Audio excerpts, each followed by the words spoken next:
what's up guys, Made Pellier, and I'm back bringing another Pokemon VGC 15 Wi-Fi back for you guys today. And looking at team preview, I have actually changed my team once again.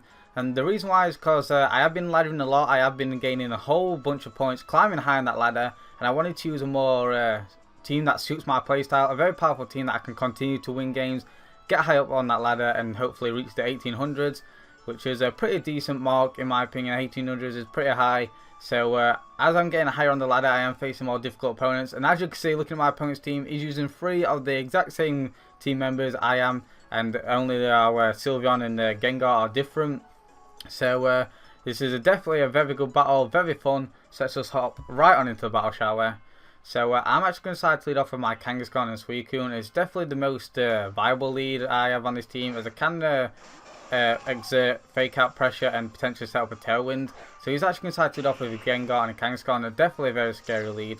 So what I'm actually going to do right off the bat is I'm actually going to switch on out my Kang and go on out into my Sylveon, expecting him to actually go for low kick with his Kang turn 1 just to try to take out my Kangaskhan. There's a lot of experienced Kangaskhan players do opt to go straight for low kick turn 1 opposing Kangs. I know I definitely do, because Kangaskhan is a huge threat. And I do find and actually see that my Kangaskhan is a big problem to his team, so I do want to preserve it. As it actually goes for a taunt on Suicune, and as you can see, it does actually go for that low kick, so I do make that read early on. But I kind of played it a little bit safe for my Suicune. I did just go straight for the tailwind, which won't work thanks to his taunt. So that's a good play on my opponent's part. Sorry. So now what I'm actually going to do is decide to go out into my Bishop, expecting a Sludge Bomb coming out from his Gengar into my Sylveon slot. Or even an Icy Wind, which he does opt to go for, which works out perfectly for me, as I do get the Defiant boost. Initially, I wasn't predicting that, but it's definitely an option. One of the reasons which backed up my Bishop switch is actually going to go for Double Edge. I was actually expecting it onto my Suicune, but he's actually going to double target my Bishop. But I do manage to live. Unfortunately, though, I'm pretty sure the range of HP I'm at, a Sucker Punch will kill from his Kang.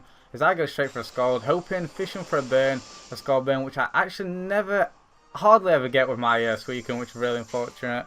So what I'm going to do is just go for a Protect, as I'm actually trying to once again fish for a Scald Burn. Hopefully, if I do manage to get a burn, my Gengar can actually live a Sucker Punch. I'm not quite sure though, don't quote me on that, as I do go for a Scald. And I actually score a crit, nearly knock this thing out, but I don't actually follow it up with a burn, which again is unfortunate. And he's going to go for that Sucker Punch now, and I do manage to live the initial hit, but obviously the second hit is going to take out my Bishop. So despite being at -1, I didn't get to abuse that Defiant boost whatsoever. And that's really unfortunate. And he's just going to go for the Shadow Ball now onto my Suicune. And actually score a crit of his own, which isn't going to be too problematic, I suppose, just because I do have the Citrus Berry. He's going to pop my Citrus Berry, and I'm going to get 25% of my HP back. And I am just going to be able to go for that Scald now and finally take out his Mega Kangaskhan, which was a huge threat nonetheless. So down goes his Mega, so I'm in a pretty advantageous position, I do believe. So he's actually going to decide to go out into his own Bishop, which is fine, as I go into my own Kang. And definitely what I want to go for is actually prioritise taking out this Gengar. So I'm not going to decide to Mega Evolve, and actually going to decide to go for that Scrappy Fake Out, just to break his Sash, and then use this as a perfect opportunity to set up a Tailwind. It seems though my taunt did expire 2 turns ago. So that works out fantastically well for me, as I do know his Bishop couldn't one-hit KO me with any of his moves. And he couldn't even knock out my Kang either, so it was definitely the safest play. So what I'm actually going to decide to go for now is go out into my Sylveon, expecting to go for a Protect or even a secondary a knockoff.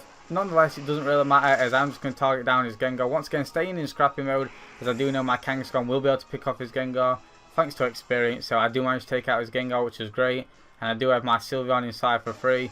So he's down to his last 2 now, his Suicune and his Bishop. Here, looking at what I'm actually going to decide to do is actually go for a low kick on his Bishop. In hindsight, I could have potentially straight up double edged the Suicune and gone straight for the Hyper Voice onto both targets, I should say. I'm pretty sure Hyper Voice does kill his Bishop. Nonetheless, I did decide to go for a low kick on the Bishop. Like I said, not going to matter too much. I suppose I'm going to go for that single target Hyper Voice now, which is going to do a solid chunk of damage to his Suicune, around about 75%, which is fantastic damage, as he just goes straight for that Scald onto the Mega Kangaskhan. Not going to manage to burn, which it doesn't really matter at this point, as I'm easily going to be able to take him out with a secondary hit. So I'm just going to go straight for that Double Edge and manage to pick off his Suicune. So this was definitely a very great game, very fast paced, a lot of great plays. I'm I feel like I played my Kangaskhan exceptionally well in this game. Realising it was a huge threat to his team early on and deciding to save it for later. I feel like I played around his Gengar fantastically well also. And so yeah, this was definitely a good game. The only problem I'd say to my performance in this game was probably the last turn.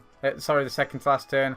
I definitely should have just double edged this week, and I'm pretty sure after the double edge I would have put it in range where a Hyper Voice would have killed it. But nonetheless, it doesn't really matter, and I did manage to win. So definitely a great game. Hope you guys all enjoyed this emphatic game. I know I certainly did. If you did, be sure to leave a like, comment down below, and of course subscribe for more. Thank you guys so much for watching, and I'll see you guys next time.